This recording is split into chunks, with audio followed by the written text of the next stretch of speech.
Around Dodge City and in the territory on West, there's just one way to handle the killers and the spoilers, and that's with a U.S. Marshal and the smell of Gunsmoke.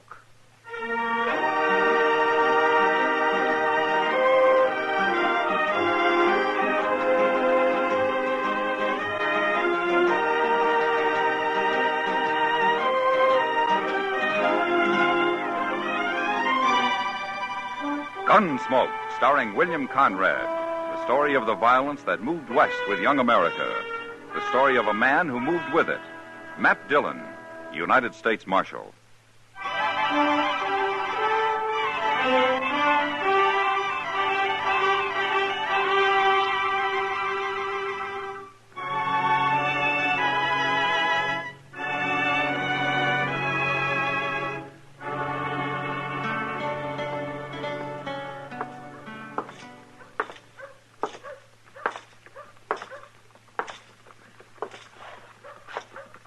Chester. Bissell's in the barber shop, Mr. Dillon. There's 3 of his boys waiting outside and a couple more in with him. All right. You think we might better take care of them separate than all together, Mr. Dillon? Can't take care of them at all, Chester, unless they do something. I'd as soon not wait for it to happen. Have they seen you? No, sir, I don't think so. I've been mostly around the corner here, out of sight. That's good. All right, keep me covered, will you? Now, here, you ain't going in there alone. Yeah. Now, you can't do that. They take one look at your badge and they'll draw. I don't think there'll be any shooting, Chester. Yes, sir.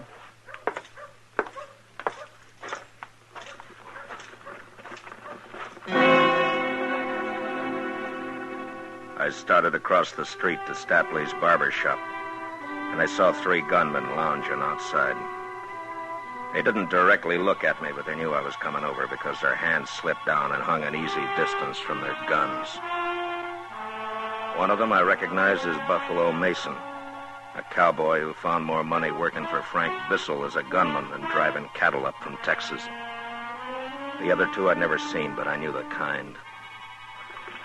By the time I'd crossed the street, they'd moved and stood on either side of the door. You want something, Marshal? I hear your friend Frank Bissell's inside. He might be. Seems to me I told you you weren't to show your nose around here again, Mason. You remember? Not rightly, Marshal. Did you say that? Yeah, I said that. Get away from the door. I got a word or 2 to say to Bissell. Well, how's about you tell me the word, Marshal? I'll pass it along. Frank is kind of busy right now. If I wanted to tell you, I wouldn't be needing to tell him, would I? Well, that's so, Marshal. How come you to take all this talk, Buffalo? Why don't you just kick him out in the street? What's your name? Hey, Matt! Joe. All right, you 2. Take your pal over to the water barrel there and cool him off. Move. Get his shoulder, Buffalo.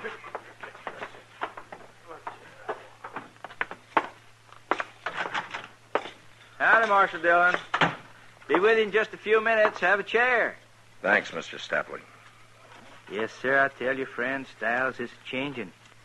I seen in a New York magazine a center parting that'd knock your eye out. Sister of mine sent the picture out to me. Now, you sure you wouldn't like me to try it? Just cut it like I told you. Yes, sir, you're the customer.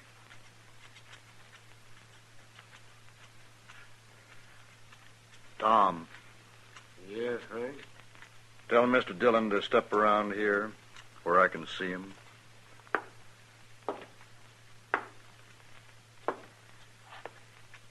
You hear what Frank says, mister? I heard him.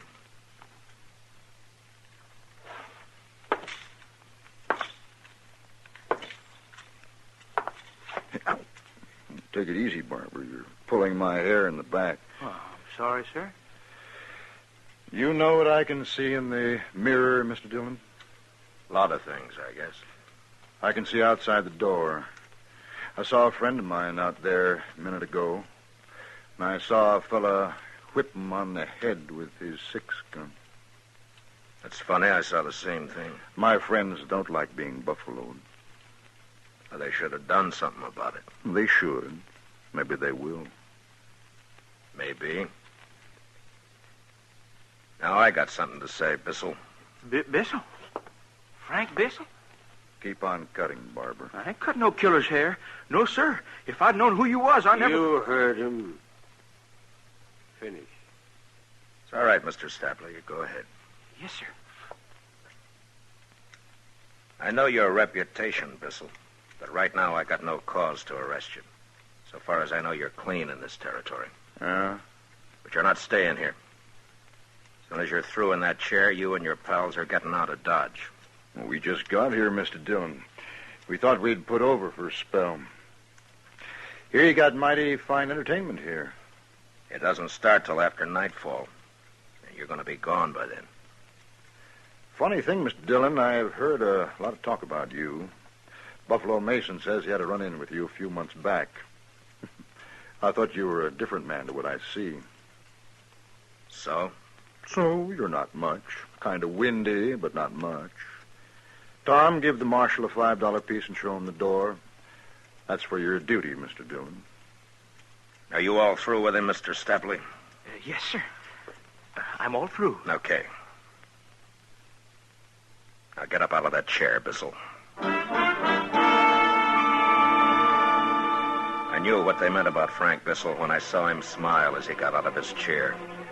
It was the smile of a man who says one thing with his lips and another with his eyes. He reached down to his holster and then around to his pocket, pulled out a bill and passed it to the barber. He'd made his move like he wanted to get me to draw. And when I didn't bite, he pulled his hat off the peg and came over to me. The two boys with him went past us and waited by the door. It's like I say, Mr. Dillon, my boys and I are here for some resting and playing. Now, if you want a private little war, you can start gunning for us any time you want. But you'll have to start it. You've got until sundown to leave town, Bissell. Marshal, you didn't hear what I said at all. Sundown. If you're still around after that, you'll all go to jail. We don't want any trouble. We want to take it nice and easy. You take it easy, too, huh? I'll be seeing you.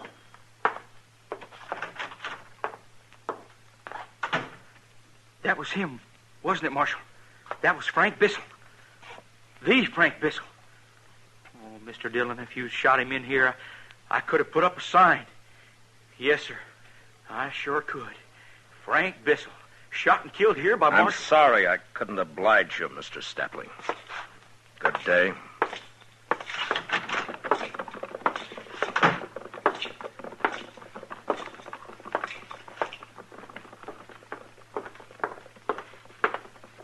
Mr. Dillon? Yeah, Chester. They're getting out, huh? I didn't think it'd be as easy It as isn't. that. Yes, sir, but look, they're riding right on. I gave them out. until sundown. Oh, that's about 2 hours. Hey, you know, Mr. Dillon, in 2 hours, them boys can do an awful lot of trouble. They try and there's going to be trouble. Yes, sir. You want me to follow her and see where they go? No. No, we'll wait back at the office. On the way back, I stopped at the saloons and told the boys to send out word if Bissell and his gang came in after sundown. I told them I'd be waiting in the office. When I got to the Texas Trail, Kitty was leaning against the bar, singing. A half a dozen cowboys were standing around, drinking, but listening quietly. It was a kind of a sad song. Home on the range, where the deer and the antelope play, where seldom is heard a discouraging word, and the skies are not cloudy all day.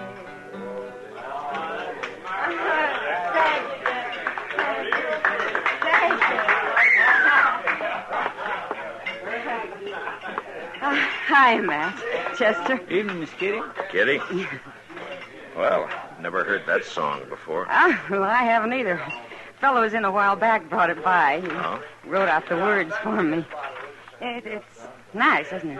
Yeah, it's fine. Say, Kitty, There might be a little trouble tonight. Oh? Yeah, Frank Bissell and his boys are in town. I heard. It's all over town. I know. Let me know if they come in, will you? Sure, Matt. Okay. I'll see you. So long. So long.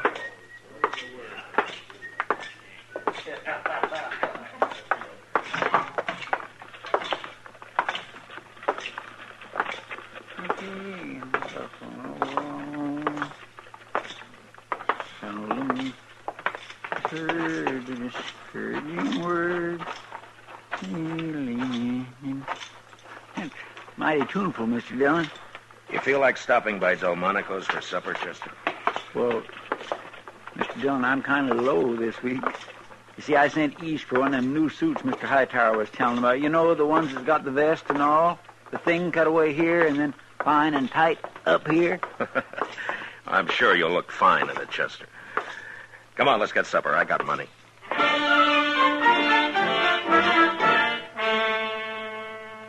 It was about sundown when we got through supper. I'd gone in Delmonico's mostly with the idea that Bissell would head there himself. That way I could get the thing over before it got really started. But he didn't oblige. Not until Chester and I were getting up from the table.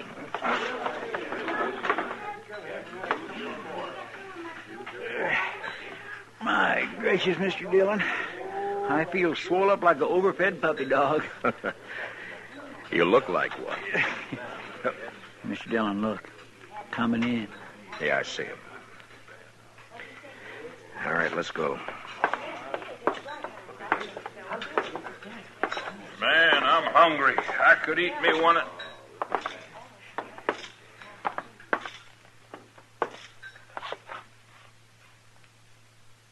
Well. Hello, Mr. Dillon. Say, how's the food in here? It's sundown, Mr. Bissell. Yeah, it's late for me to be eating. The boys, too. We're hungry. Come outside. Mr. Dillon, we just came in for a nice, quiet meal. You don't want trouble with all these people in here, Mr. Bissell. Now, you do as I say. Outside, come on, huh? You want to start trouble, Marshal? Buffalo, where's your manners? There's women folk in here that might get hurt if shooting started. Frank, you heard... You heard what I said. Besides, Mr. Dillon isn't going to do anything. He's just got to make noise like he does. So people will think he's doing his job. Well, Mr. Dillon, I sure would like to stay and talk, but... All right. All right, go ahead and eat, Bissell. I'll be waiting for you outside. Sure. You do that, Mr. Dillon. You wait for me outside.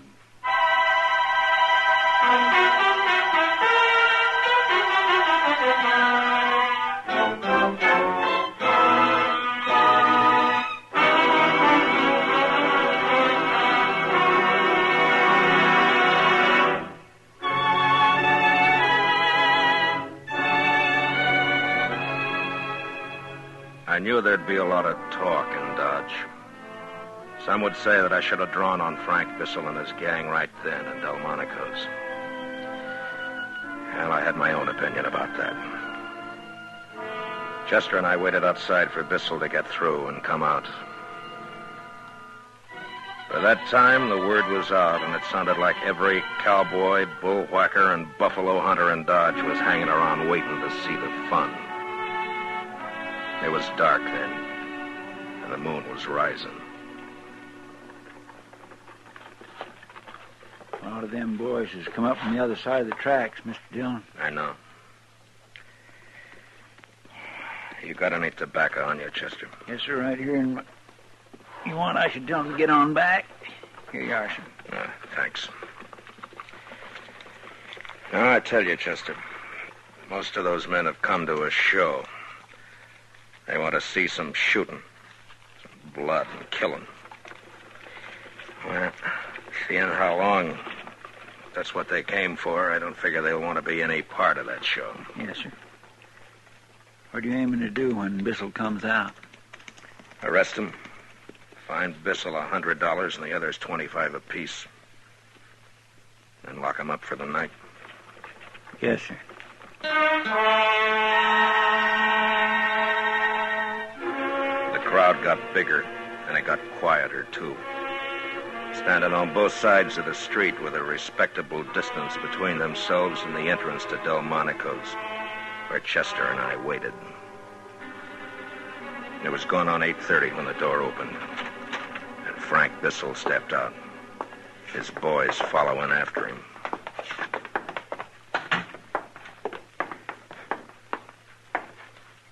You still waiting, Mr. Dillon?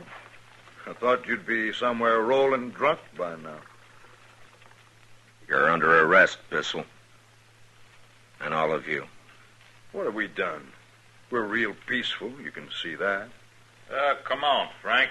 Let's get down to the Opera House. Hand over your guns. Mr. Dillon, I never done that yet. I don't expect I'm going to do it now for you. We're calling your bluff, Dillon. 6 of us. Go ahead and start it. Go ahead.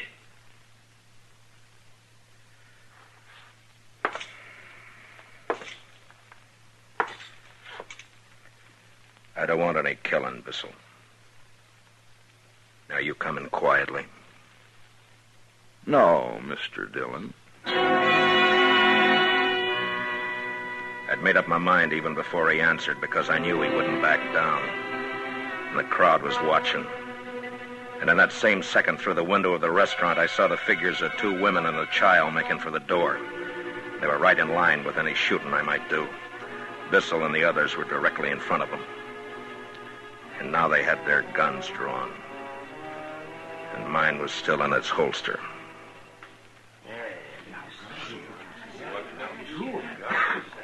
Oh, now, I've heard you're pretty fast, Marshal. We'll talk, Frank. Lots of talk, that's all. Sure. Now, you be a good fellow and go about your business. We're going down to the Opera House. Don't come looking around because next time we might have to be real painful with you.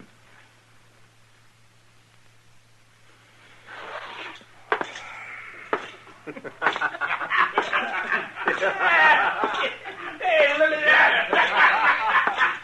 You better get out of town, Marshal Dillon. You're through! Come on, Chester. Yes, sir, Mr. Dillon.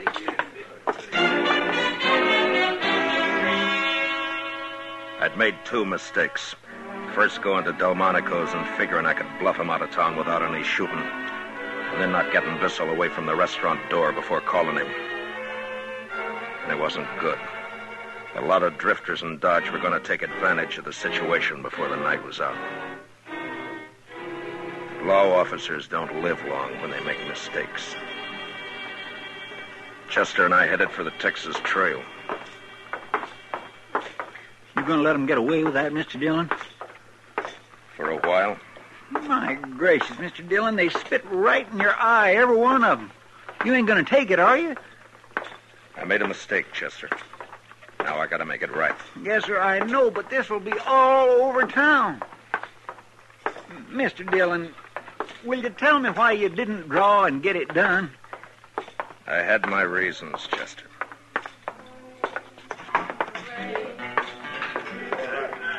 Where the deer and the antelope play, where seldom is heard a discouraging word, and the skies are not cloudy all day.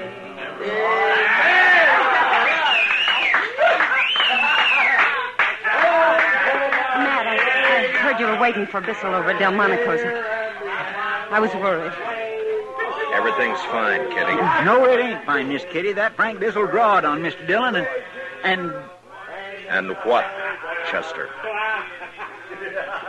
You said you had your reasons, Mr. Dillon. Join us for a beer, Kitty? Sure, Matt. You didn't get him out of town? No, not yet. Oh. They liked the song. Did you hear? We sat in the Texas Trail, Chester nervous and looking to the door every minute or so. And as a cowboy drifted in, and then another, and a couple more, I could tell that news of what had happened outside Delmonico's had spread. That's the trouble with a reputation. You build it or you get it built for you. It's like a trap. You gotta stay a step ahead of it. If you don't, there's always the question. Even with the people you think you know real well. Like Chester and Kitty. And I knew they were wondering why I'd backed down. I let a half hour go by, which I calculated was enough time for Dodge to make a hero out of Bissell. Then it was time to go.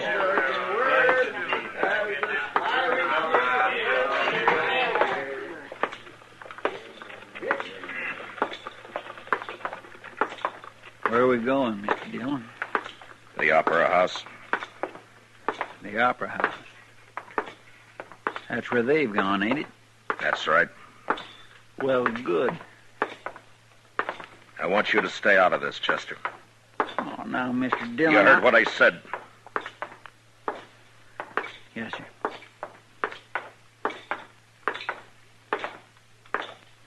Mr. Dillon? Yeah. Nothing.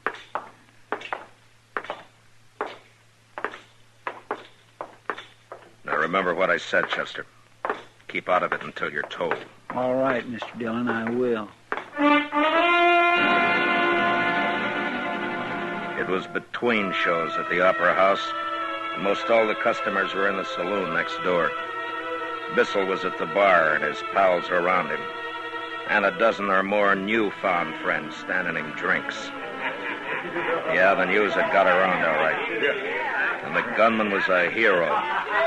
He'd made the law back down.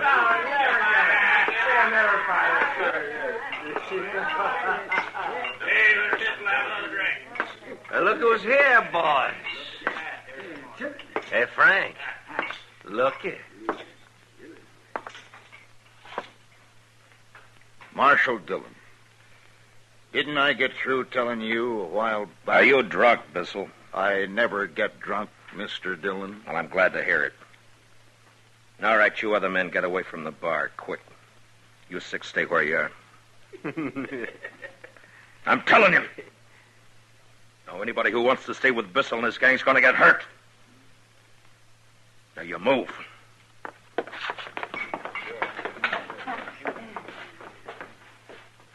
He sure is tough, Frank. Okay. Mr. Bissell. Draw. Oh, now, Mr. Dillon, you don't want me to do that. Hey, leave me do it, Frank. I need the practice. No.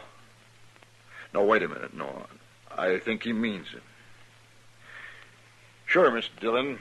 I guess I have been riding you pretty hard. Sure. Anytime you... Well, when are you going to draw, mister?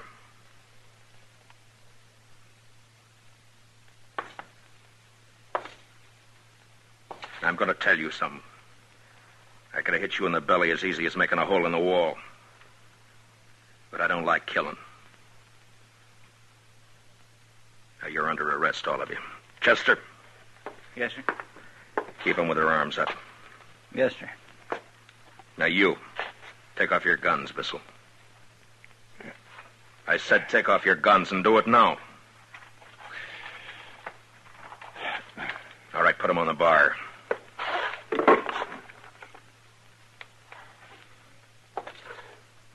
Now, I'm putting my gun on the table here. If I'm not on my feet to get it when you and I are finished, it's yours. And I'm through as marshal here. Yeah. Oh! Here! Hold on. Come on. Get him. Stop. Hit it, Frank.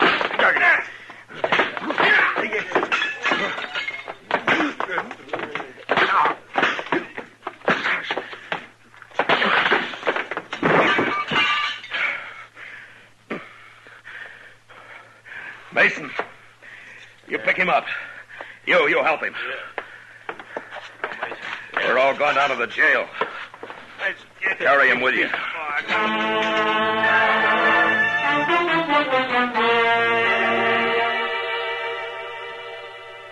So I made a show for the town.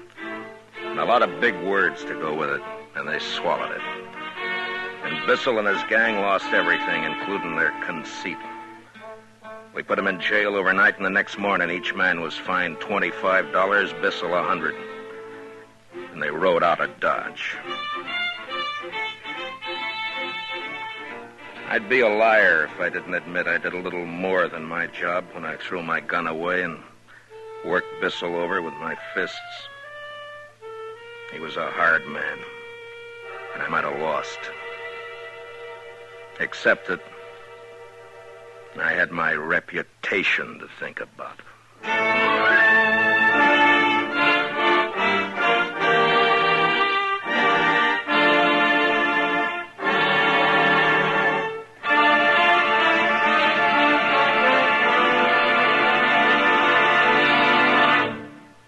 Gunsmoke, under the direction of Norman Macdonnell, stars William Conrad as Matt Dillon, U.S. Marshal.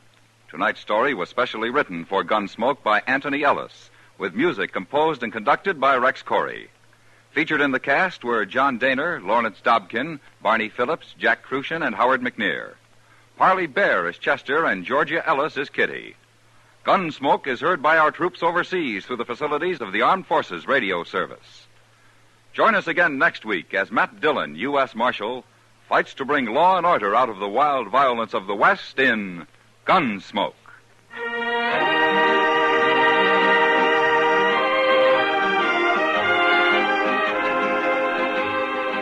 Tomorrow night, Mrs. Lou Gehrig, wife of baseball's immortal, joins Lionel Barrymore on the Hall of Fame Playhouse.